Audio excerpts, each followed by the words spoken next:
How's it going, everyone? This is DC007 Fan 1000 bringing you another video. Today, I am going to be doing my first ever action figure review. And what better way than to begin with my second favourite character in all of fiction, James Bond, in case you couldn't tell. I am in love with the James Bond series, so naturally, when Muff Toys announced they were making a top agent, I had to get it. This is sort of a research project for my lovely companions at the James Bond Club Ireland. If you are Irish and if you are a Bond fan, please do go follow James Bond Ireland on Instagram. I will link it down below. They're a lovely group of lads who meet up to screen the films. It's not quite the 4K, but it is still 1080p in a cinema, with a group of people who are just as passionate about the series as you are. So once again, please do go follow them if you get the chance. Now, on to the review. First, I want to get a top to bottom image of the box. It's a very nice box, very nicely detailed. All the cards, the roulette wheels from Casino Royale, very, very nice. There is a gash down the center of mine. That is no fault to Muff Toys or packaging or anything. That is mine mistake. I used a box cutter because I was so eager to get this thing out. And when I had it open, there was a little plastic clean sheet that would have been on the cover of Skyfall or Casino Royale on the 4Ks before I opened them. So that is my own fault. As I say, I'm not going to keep the box. It is a very nice box, but I would much prefer to get the figure out. Now, I received this in the mail yesterday, and I did open the figure. I went through the figure just to see what I liked, what I might not have liked, and just to get a feel for it before I give my honest and full review. So, upon opening it, this is what you would have seen the figure in. Places for the hands, places for the gun, silencer, watch, and magazine. Of course, where Daniel would have been himself. Now, this figure is based off Daniel Craig in Casino Royale, more so Skyfall, which is my favourite of the Bond films, and indeed my favourite of the tuxedos. But I will not bite the hand that feeds me, as I am just looking for a decent 1/12 scale James Bond. Now, does this guy live up to that? That's what we're going to find out in a few minutes. This is just a little instruction on how to assemble the gun correctly. Please do actually read this, because as simple as it would be to insert the magazine and then plop the gun in his hand, yeah, no, it doesn't actually fit if you do that. And I figured that to my cost. I slightly damaged the trigger hand, but it's only on the bottom, so you won't ever see it.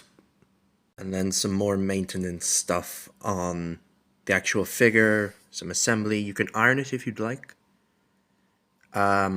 You need a set of tweezers to adjust the cuffs. I would highly recommend doing that if you are one of those people who love when Bond is adjusting his cuff, because they do include a hand for that, as I'll get onto later. Let's get on to what he comes with, accessories. So he comes with a silencer, a set of fists, a cuff adjusting hand, a relaxed hand, which is normally on the figure in place of the gun hand, but he has the gun hand on him because that's my preferred way of posing Bond, and a hand for either holding a martini glass or holding this picture of Eva Green, Vesper Lind. Incredible that they have included that. He also came with a wristwatch. And some more magnetic buttons, because, spoiler alert, the buttons are magnetic on this figure to adjust the jacket. They hold relatively well. I haven't had any issues in the past 24 hours with this guy. So, yeah. He also comes with this incredible display base, which says James Bond. Now, obviously, they can't go advertising that on the packaging, because Eon would probably shoot them down. But once they open the box, it's fair game, I suppose, because that's incredible. The base is magnetic, and he stands relatively well on it. I'm just going to remove him for a second, hopefully he doesn't fall, and show you what's underneath. Daniel Craig's signature. I know this is more than likely a print, but this is incredible to have, and I'm very, very happy with this. It has a fair bit of weight to it as well. If I drop it, it's going to make it quite a clang. Uh, yes, onto the figure himself. I'm going to keep him posed the way I have him for now, and then we'll see what I can do with some crazy poses later. Well, hopefully not too crazy. So, beginning with the head sculpt. There he is in the background. Not exactly the same angle, but you tell me what you think, because in my opinion, this is 100% Daniel Craig. The few wrinkles that he had, the hair, it's all very, very nice. The eyes, get very close to the eyes and let it focus. The eyes are baby blue, as his are. Lips are just pouty enough. I've seen figures where the lips either look like they're Kim Kardashian's or he's sucking them in. But they have the pout, the Daniel Craig pout as I dub it, just correct. And yes, something that actually surprised me with this figure was the tuxedo itself. Now, head to toe, it looks immaculate. A few wrinkles because I've had him posed overnight like this. This probably isn't a good idea, but it's more than likely how I'm going to have him posed permanently in my collection. But the tuxedo, the feel of the tuxedo, I had seen a few reviews prior to this, and a few of the videos did not state that the tuxedo had any texture. This feels like a tuxedo. This feels like my tuxedo that I wear on occasion. It feels lovely to rub. I'm touching Daniel Craig. I can't believe that. Yes, the white shirt is. There are no buttons, but that's not really an issue for me. It just saves me the bother of having to fear one of them popping out. The bow tie is a separate piece, but it's painted to look like. Oh God, focus, please. Focus. There we go. It's painted to look like it's felt, which I find incredible. The lapel is, again, the Casino Royale lapel, rather than the Skyfall lapel, which is my preferred one. I love it when it's a clean, smooth, round lapel, rather than the more standard suit jacket lapel. But I'm not going to complain. As I said, it's a Daniel Craig in a tuxedo, my second favorite James Bond of all time. I'm very happy to have this. On him currently is a relaxed hand, which is in his pocket. I cannot believe that something this small has pockets. And the gun hand with the Walther PPK. As I said, the jacket is magnetic, so with very little effort I can separate it. There is some form of wire also in the jacket. I haven't determined how thick or how thin it is yet, but it does hold nicely for when I want to get him in that turning gun hold pose. The shoes are not real leather, though they may look it, but they're a nice plastic. They look incredible. Very little detail. I do apologize if there is dust on this figure. As I say, I've had him out overnight for 24 hours, so he's not exactly mint anymore, for I spent those 24 hours figuring him out. Which, yes, just an extraordinary piece. The gun, while no silver bits or any real detail, it looks all very, very good. The cufflinks, I'm not going to attempt to actually get them out, but the cufflinks do say 007, as do the bottom of the shoes. There they are. And there are the magnets at the bottom of the hole. There's the figure from the back for anyone who's curious.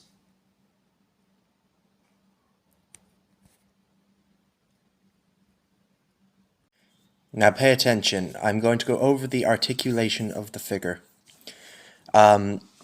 This is on what is called a not a body. It's apparently used for most customs, of which this is a technical custom. It's third party, it's not officially released by Eon. I doubt we will ever get anything like that from Eon, especially of this quality. But yes, looking at the head, he can tilt his head that much. He can look up a small bit, more so down. Can turn his head left and right, all the way around if you so want to, which I know a few people do who do not like Daniel Craig very much. The arms go out. Now what's just happened there? The jacket has, as I said, was on magnets, and because it's not a very strong magnet, it will pull apart when you pull certain poses. If that bothers you, I do apologize. But yes, unfortunately, there's nothing really to be done about that. But the arms come out to there. It's too big for my frame.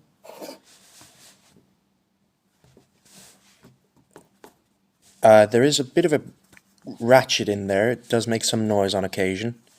The arms come up well past 90, double joints.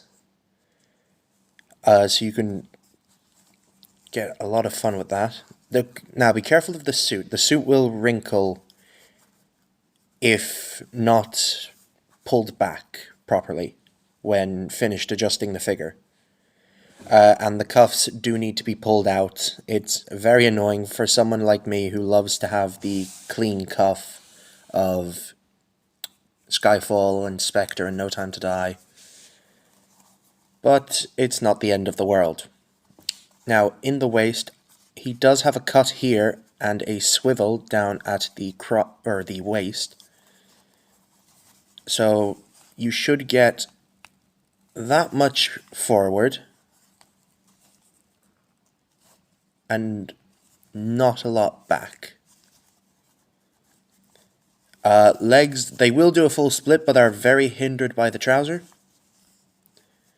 Knees are double jointed, so they come right up. He can kick his own rear. Again, a crazy amount of articulation. I don't know what you'd want that for, but I'm not complaining. I'm sure we could find some use for that. The toes or feet. Now, the shoe is hindering what should be a joint in there, but you still can get a decent back and forth motion as well as some slight pivot, which is always appreciated. He also does have socks, which is not something I would think they'd go to that much detail to get, but they did. You can kick forward about that much and back a little bit.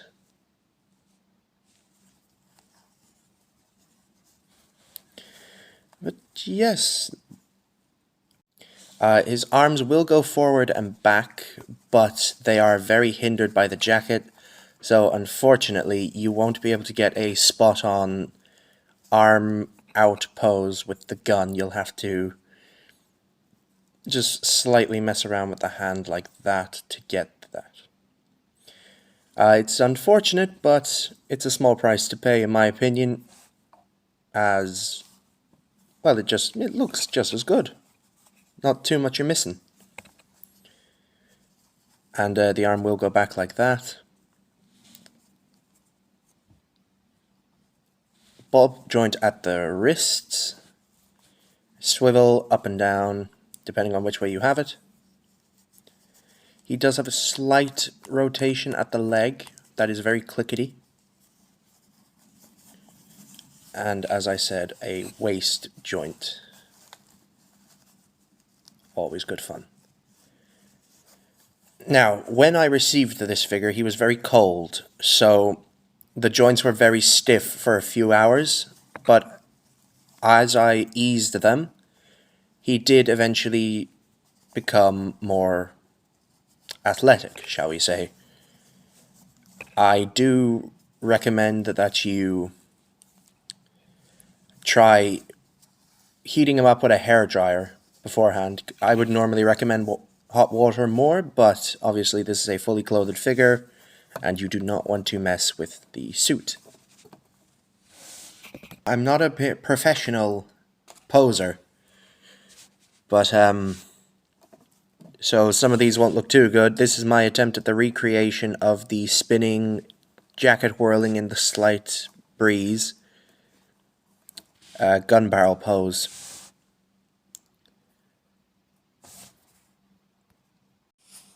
This is what I've dubbed the one knee, more so the George Lazenby.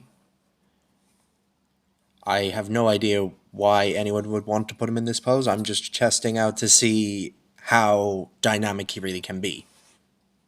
And because it's James Bond, of course you're going to want at least a simple pose. So what I have is the cufflink, the iconic cufflink flick.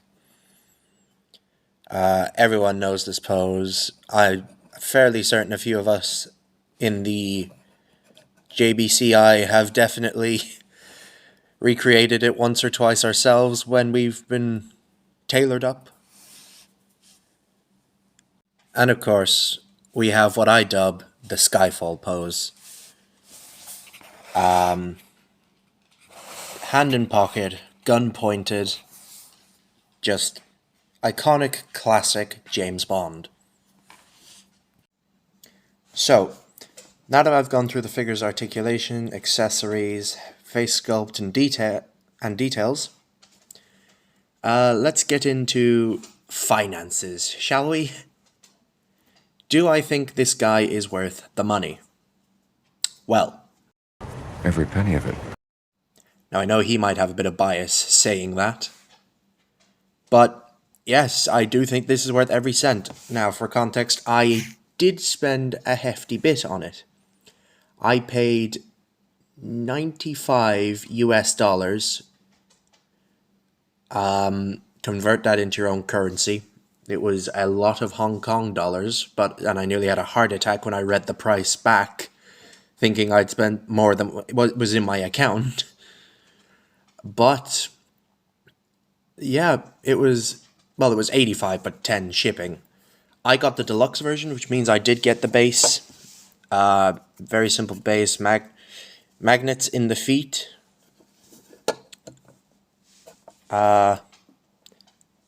Stands very nice. The name James Bond is magnetic and removable, so if you don't want it to say James Bond, you could just have a nice cool black base. But I think I will keep James Bond on that.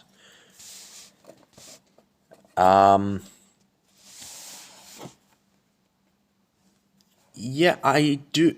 If you do not want the deluxe version, you can just get the standard version, which includes everything except the base. So all you're really paying that extra $10 for is a nice base with Daniel Craig's signature on the bottom. So at the end of the day, that's up to you whether you want to go standard or deluxe. But you only live twice, Mr. Bond, so I thought I'd go with the more expensive version. And yeah, I'm truly, truly happy with this figure. I have my little gripes, like the cuffs not been able to show without a set of tweezers, but that's on me more so than the actual figure. And even I see on the Casino Royale 4K, his cuffs aren't showing there, so I suppose it's accurate. Yeah, I've never seen anything like this. The head sculpt, as I've already fanned over, is phenomenal. The Walther's correct. I don't think I wish he would come with anything else. Maybe a martini glass at a stretch. But even the photo that includes Vesper is incredible. Yes, this video was mostly made for John Lennon. No, not that John Lennon. The John Lennon of the James Bond Ireland Club. He has been asking about this figure. I purchased the figure without second thought. He is on the cusp of it, so I hope that this video has been informative for him and that he makes the correct what he feels is the correct decision. Now, whether this does get put up on their channel as well, I don't know. But if it does, hello to you viewers of the James Bond Ireland Club. As I said, do go follow them on Instagram. I will have that linked down below. This guy is fantastic. Daniel Craig is my second favorite James Bond of all time. I love 4 out of his 5 movies. I'm so happy to finally have Bond in my collection. Thank you very, very much for watching. Take care. I will see you very soon.